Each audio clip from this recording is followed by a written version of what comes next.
turned smack rapper. Only smack rapper that you know is smack rapper.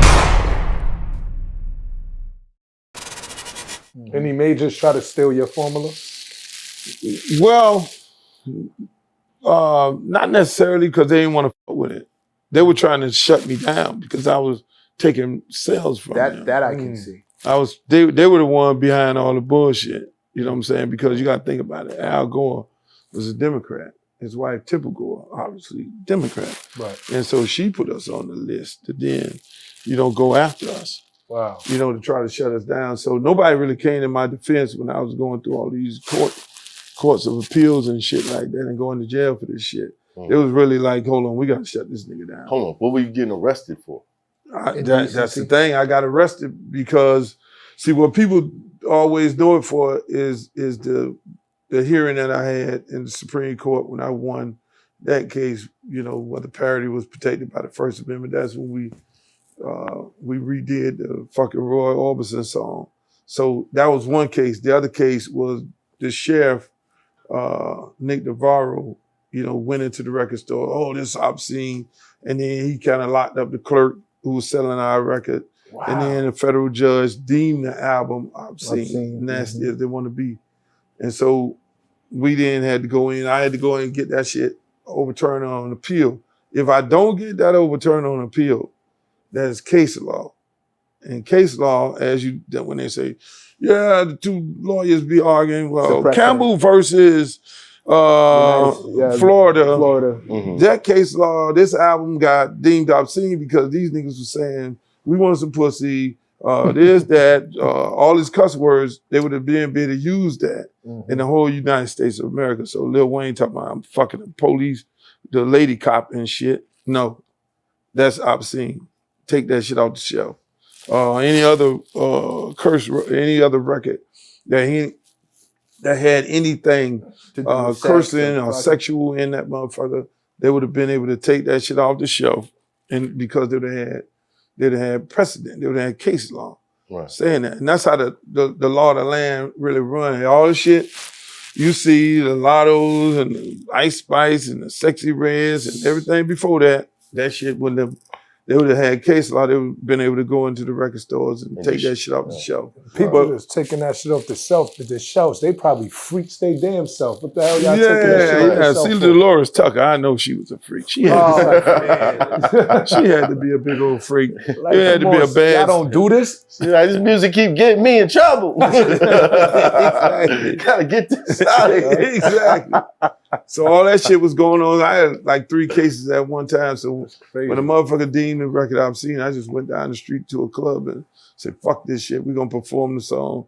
We know they're going to put us in jail. And so we were fighting all 3 of them shits at one time. So that was a law out there? That was a law in the United States. In the country? In the country. I never heard that. When a federal judge deemed some shit, when they put down the law, then that's it. That's federal. Crazy. Because that means it goes everywhere now. If it's a local judge, say a circuit court judge, say, this shit is on the books, then that's one thing. But then they still can use it in other municipalities. Right. So you got it overturned. I got it overturned. And then I got it overturned at the same time I had that damn parody case. And if I don't win the parody case, a lot of stuff guys are doing right now, the parody case was actually bigger because sampling. You use the parody cases used all the time for intellectual property on the internet. It's more bigger now, me winning that case because, you use somebody's name and likeness and shit. They use that motherfucking case to then protect themselves as a company and all that. So was it the Do I Diddy song? Do I Diddy. That's what so it stretched into the internet, that whole case. But if I lost that case, I mean, all that satire, all that fucking comedy would have been done. You couldn't have been sitting up there remaking making somebody jokes. else's song. Yeah, like that Bobby Jimmy shit. And like you making, like Weird Al Yankovic exactly, shit. All that. So you standing up there doing a show and then you imitating, me or anybody, then that shit you could have got sued.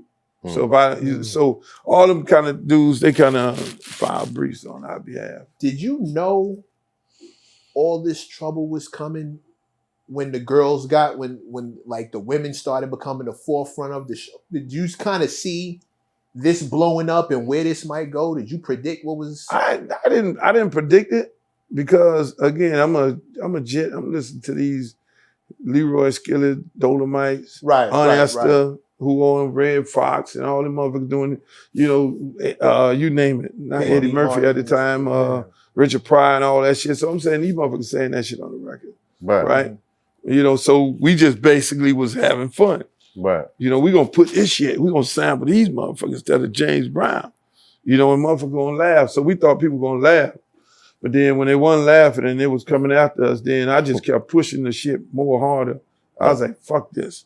Y'all ain't gonna tell me what to fucking do. It was the girls that brought all the attention to it, though. Right. Yeah. It started with the lyrics, the throw the D and all that shit, you know, listen up, y'all. Just forget the old suck my dick and all that. So that started it. But then now when you add the girls on it. Added a visual. The visuals, when you add the visuals to it, and then we had the visuals on stage.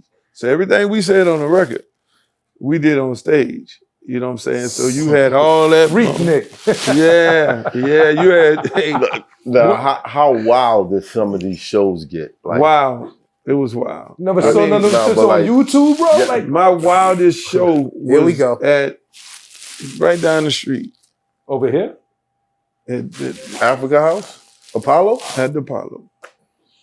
What? I'm barred out. I'm lifetime barred. This hot for trapper turn smack rapper. Only smack rapper that you know is smack rapper.